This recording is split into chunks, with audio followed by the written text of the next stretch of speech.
one of the undertapped areas of opportunity are the value-added services that can be achieved through the monetization of data. Not just the direct monetization or the resale monetization of data, but the opportunities that understanding how the data serves as a value-added service for a customer.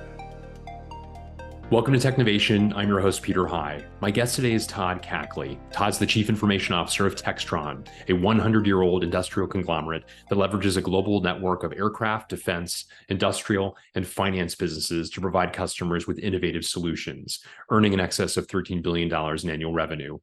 Todd has been in role for a bit less than half a year, but he's been with the company since 2008. He's held multiple divisional chief information officer roles across Textron before ascending to the Global CIO post. I look forward to hearing more about his creative use of digital twins, his perspectives on the value one can derive from generative artificial intelligence, and the role his team is playing in forging a better connected business, among other topics we're sure to cover. Todd, welcome to Technovation. It's great to speak with you today. Great to speak to you as well, Peter. Thanks for having me. It's a pleasure. Todd, why don't we begin with your business, Textron? If you wouldn't mind just taking a few minutes and providing a bit more of an overview as to the business you're in, I'd appreciate that. Absolutely. I certainly appreciate you highlighting that we're a 100-year-old company. We just celebrated our 100-year anniversary this year, in fact. Many at first glance don't recognize Textron by the name, but we're certainly very well known for our powerful brands. A number of those brands include E-Z-GO golf cars, Bell helicopter, Cessna Beechcraft airplanes, and a long list. And throughout our 100 years history, we've been largely a conglomerate, multi-industry conglomerate. We are currently about a mix of largely aerospace and defense and commercial businesses, and continue to focus on future of aerospace and defense as a predominant piece of our growth. But yeah, it's a very interesting business, balanced business, and very much enjoy my time here. And take a moment, if you would, and talk a bit about your role as CIO. What's within your purview as Chief Information Officer, Todd? So you mentioned a little less than half a year into the role. In my 15 plus years at Textron, I've held a number of roles, but more recently, the Global CIO. Prior to that, I held Divisional CIO roles at different businesses across our aerospace and defense portfolio. I was the CIO of our Textron Systems business, which is predominantly defense, and then more recently, the Divisional CIO of Bell, which is known for both commercial and military helicopter vertical lift. In June of this year, I assumed the role of Textron Global CIO.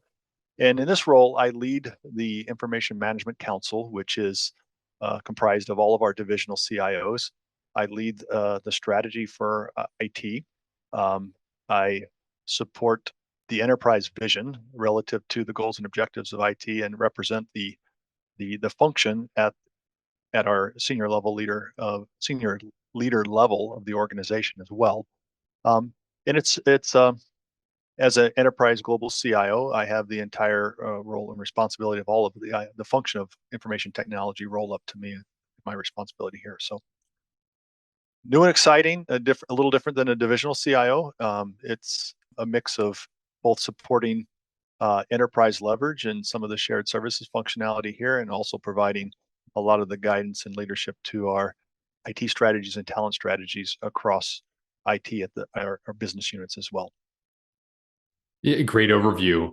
And I wonder, you talked about that role you have in leading the Information Management Council, the various chief information officers at the divisional level. You were one of those multiple times over, of course. Can you talk a bit about, given the diversity of the businesses you've described, how those different CIOs collaborate with each other? And I'm sure, of course, with your guidance and counsel along the way, there must be certain aspects of what they do that is unique naturally to their business versus other things that are shared across the organization. And I wonder how you think about the balance between those. That's an interesting question. One of the uniqueness, I'm not sure it's entirely unique to our conglomerate, our business like ourselves, but previously as a divisional CIO, I certainly appreciated the ability to have some autonomy as a divisional CIO in regards to helping shape the strategy. Each of our businesses really run as separate P&Ls, and they have, while we all roll up to the same objective, really drive our shareholder value at the Textron level. Individually, our products and our challenges are somewhat unique to those business lines, and the role of IT and the role that IT plays at those businesses could drive different strategies at different points in time relative to growth of those businesses, customer input, and so forth. And the type of, the automotive cycles where you're building hundreds of gas tanks a day versus a few hundred helicopters a year are two different types of cycles of businesses.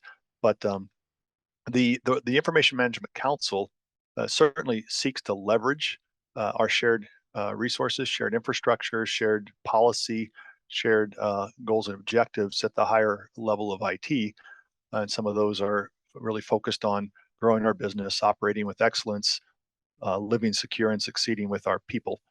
But there is a I would say a federal versus state type of analogy here where we have a healthy level of autonomy at our businesses that allow them to really be closer to the objectives of those business unit leaders and driving that agenda and those strategies, while looking to share and leverage opportunities across the council to make sure that we're weighing in on technology. One of the things we do very well as a function in IT across Textron is we leverage our talent and our talent strategy across our function, and and being able to have common strategies around certain application portfolios or technology stacks allow us to leverage that talent better across our organization.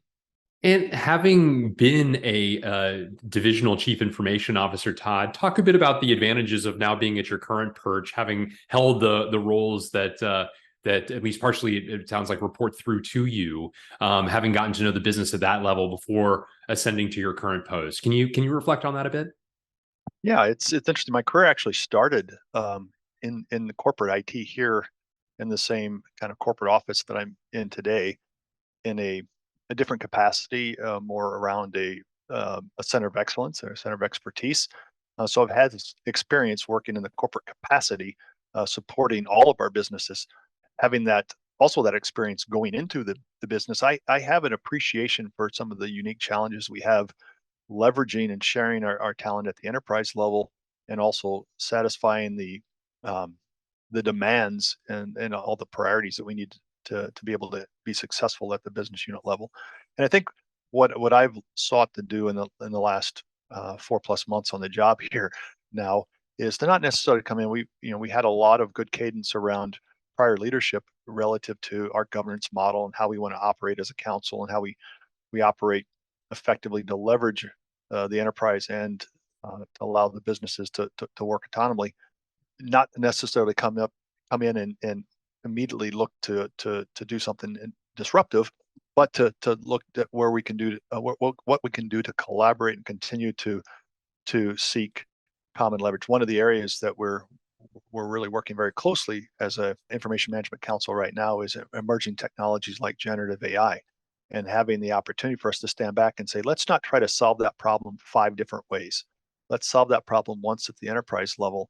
And I think, having been on the other side of the business in a business, I can certainly represent both sides of the discussion when we're having a discussion with senior leaders around leverage versus the ability or the discussion to let somebody go and solve a problem uniquely for their business. And I think most of the participants on the Information Management Council have also held roles in a corporate capacity as well. So that really makes us very agile and well versed to be able to collaborate well together. No, I appreciate that overview. Very interesting indeed. And I wonder if as you raise the topic of generative AI, certainly one I was hoping to cover with you anyway. What sorts of conclusions are you drawing across this diverse business as to opportunities that might be common across it versus some of the unique value propositions, at least as you're defining them currently? One of the common themes we're finding is everyone's definition of AI is different depending on who you talk to, and definitely with the emerging capability around generative AI, that's that's really changed the perspective or the dialogue or the discussion around what is AI. There's a difference between large language model and cognitive learning models, and the ability to have a let's say, a Chat GPT type of experience securely internally within an organization like ours versus maybe a predecessor to that, machine learning and models. We've we're a technology company in its underpinning. We've got a lot of innovations. Autonomy. We've dealt with AI in our products, so we're not unfamiliar with AI. When we're looking at this next level of AI, I think some of the unique opportunities that we're seeing is certainly in the ability for us to bring information to individuals concisely and quickly. Good examples are in the services area where we have volumes of records and data around um, servicing product, or in areas where we have to generate a lot of content for learning management or for technical publications. Those are areas of opportunity that we're currently exploring. And I think, I was just having this discussion earlier today with our chief technology officer that usually when you see an innovation like this, there is a time to market where the cost of entry is so high that you go through this cycle of early adopters until you get to a point where maybe it gets to a level of affordability or a level of risk mitigation or whatever that you want to adopt. Relatively, the what has happened with the OpenAI experience and the boom of GPT 3.5 and 4.0, it's really accelerated the hype and the immersion of the awareness of what the potential could be, that we're actually seeing senior leaders of our organization pulling us as IT professionals and technologists to go faster because they see the opportunity there. And it's something we're very excited about. Very interesting. And speaking of planning, you have a strategy that you refer to as the North Star strategy. And I wonder if you can take a moment and provide an overview of the elements of it. Well, that was a concept that certainly it's not something unique to me. Having a North Star or something to guide you directionally. One of the things I found when I moved to my prior role at Bell was that when I asked what was the previous strategy, IT strategy, I got a series of Gantt charts and roadmaps and saying, here's the plan. And I had to step back and really challenge the thinking at the time. This is the outline of what we're going to do and when we're going to do it, but why and for what purpose. So really kind of pushed the discussion there a little bit. And when we really looked at a lot of the what was driving the need for technology there around critical military program wins, things that were shaping us to our future, to enable a digital enterprise, to enable model-based systems engineering, enable a digital twin of our product, not only of our product, but of our factory floor and of our process and so forth.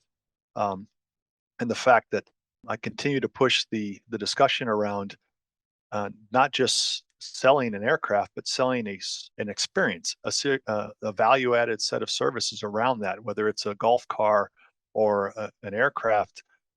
Customers are looking for more out of that product. They're looking for a connected experience around that product, whether it's vehicle health monitoring or things that provide them more insights about how they're better using their asset. Um, so as we looked at all that, it really the North Star really became enabling the model-based enterprise and how we do that. And it was such a big, lofty goal that it really wasn't something you can turn around and say, and then we're going to do these 5 projects and we'll be done. It had to be something that you really kept trying to push yourself towards, that you really checked your priorities at the door when people would come up with new ideas. We need to go do this, or this is a technology we should introduce, that you had to reference it back to that North Star. Is that getting us closer to that North Star? Does it detract us from it? Is it going to prevent us from going faster?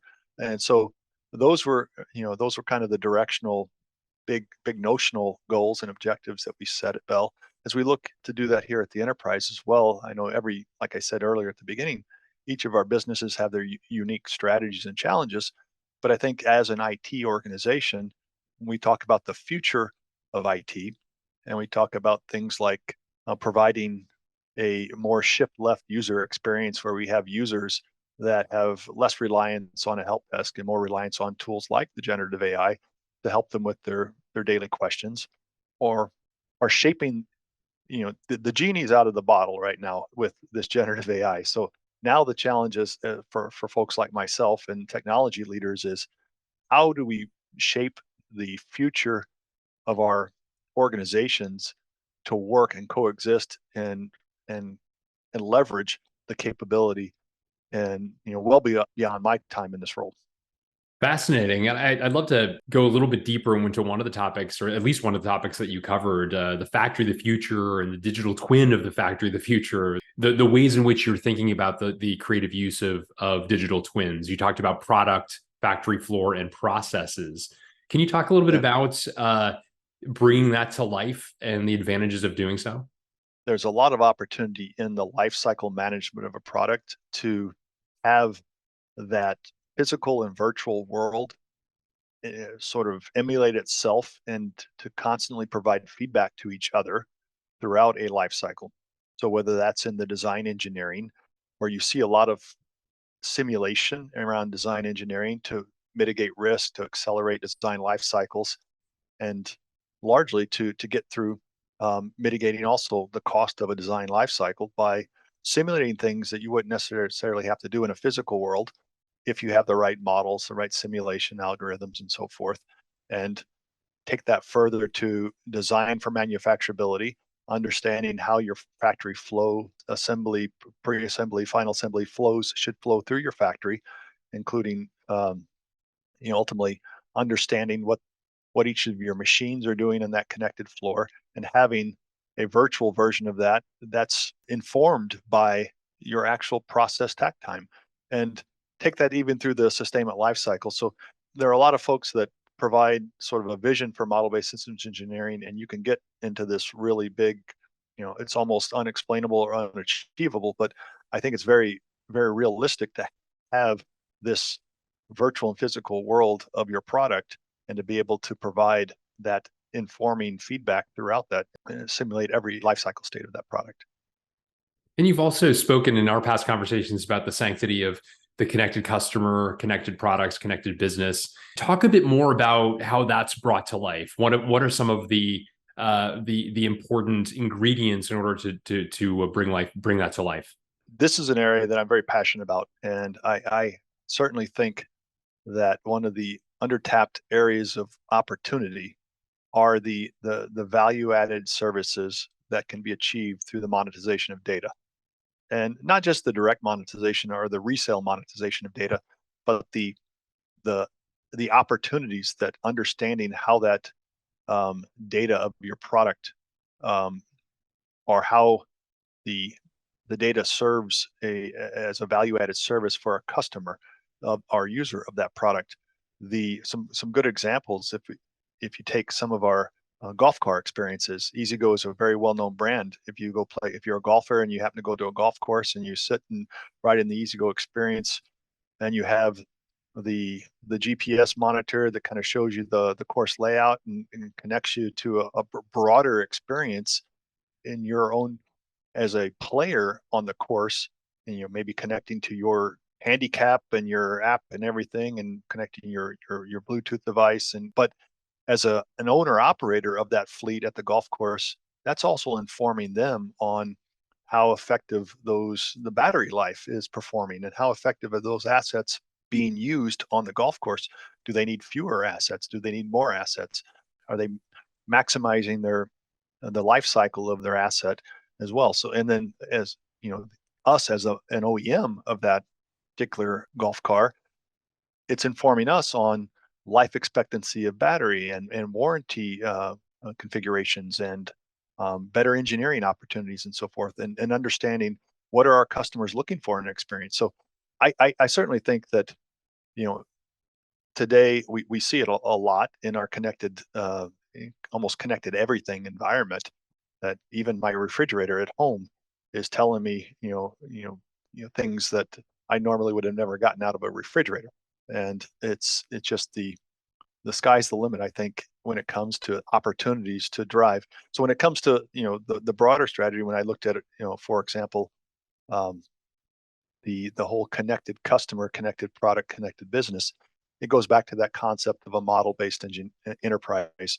where you're informing all three aspects of that: product, process, business, product, customer, business, and business really is process at the end of the day, on how to continue to provide the most optimal and the most value-added experience and most cost-effective and profitable experience from a business perspective as well.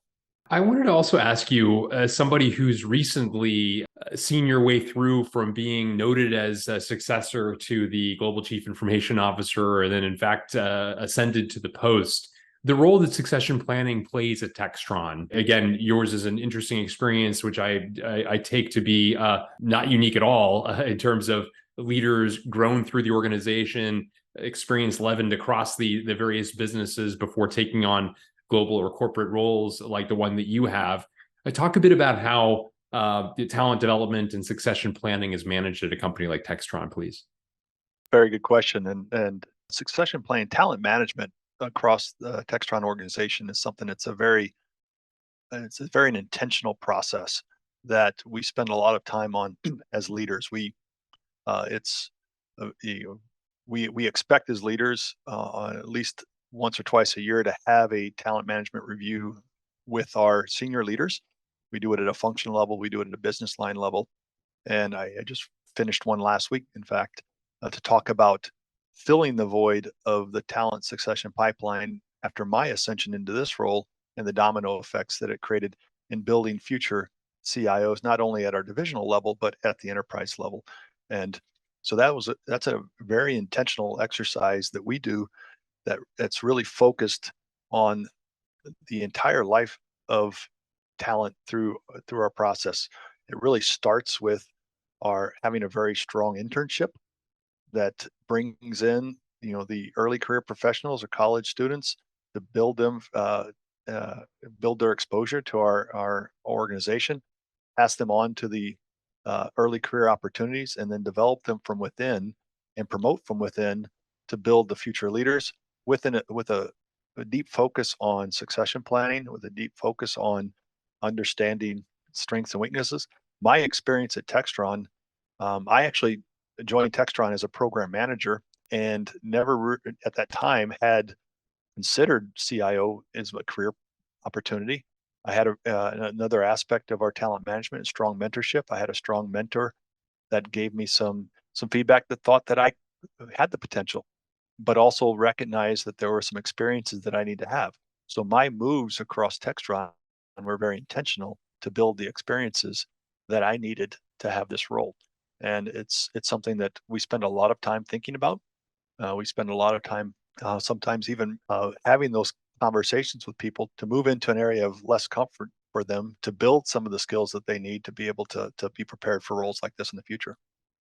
Fantastic, and what a way to plan for the future and ensure that as people take on consequential roles like your own, that they fully understand the business and for that matter, the culture of the organization before doing so. Thank you so much for that description. I wanted to also ask you, what trends excite you as you look to the future? We certainly have talked about perhaps the most exciting of them, generative artificial intelligence. Are there others that come to mind, Todd, as you think about the future?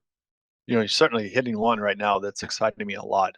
It's kind of hard to top that excitement right now. It's so early, but I do think that having spent a lot of my career in IT and just seeing the level of complexity it's taken to adopt a new technology 10, 15, 20 years ago versus how quickly applications are becoming almost disposable. Think how quickly we move from one iPhone to the next, or one technology to the next.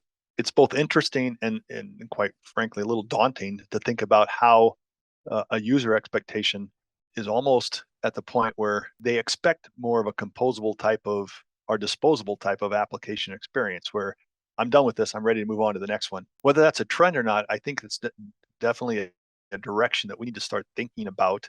A lot of us have gone through some of the earlier pre-cloud life cycles of system implementations, and you see the now kind of the post-born cloud architectures, and you're trying to bridge that gap in modernizing your legacy applications and so forth.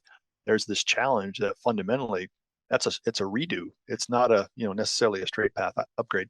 So those trends are things that I think once we get through that hump, the trend of having a more composable architecture with data as a product that's really not necessarily just around go out and building these big massive data warehouses and so forth, but seeing data really drive the discussion between applications and not necessarily the application itself. Data is a product, and this data product sits universally across a series of composable apps in an ecosystem. And I think that's something that I'm seeing that certainly changes the game when it comes to how we take advantage of APIs in the future and change our system landscapes. Well reasoned. I appreciate that perspective. Todd, I also wanted to ask you, now nearly half a year into your current post, as you reflect upon your journey to it, what have been some of the difference makers for you along the way? Surely you've just described one of the important factors, which is the talent management and succession planning that you took advantage of, by virtue, of course, of your skills and having earned it. But I wonder what else has been kind of a secret to your success on the pathway up to a global chief information officer role like the one you currently have. I think it's important. I'm actually by degree not a technology major, but a business major. So I often tell people my title is VP and CIO. It's VP first because I'm a business leader, and CIO second because I'm a technology leader. And I think that's important in the role of a CIO. You can't just be the one always sitting there talking about IT as the agenda. You have to really understand how you're making a difference on the strategy of the business and outcomes. Outcomes matter. I find, and maybe I'm different than some of my peers in industry, when I'm in the leader discussions, I'm not there to talk about IT metrics. I'm there to talk about really how we're moving the needle on delivering more aircraft faster, how we're changing the efficiency of executing our integrated supply chain operations. And that's the discussion. And the technology is ultimately how we get there and how we do that. And we need to be good stewards of the use of that technology and not just go chase technology for the sake of technology. I think another key piece of that is having that business acumen sense to be able to understand the numbers and understanding, because we get a lot of pressure. And I don't think I know a CIO that's told me I have an unlimited budget.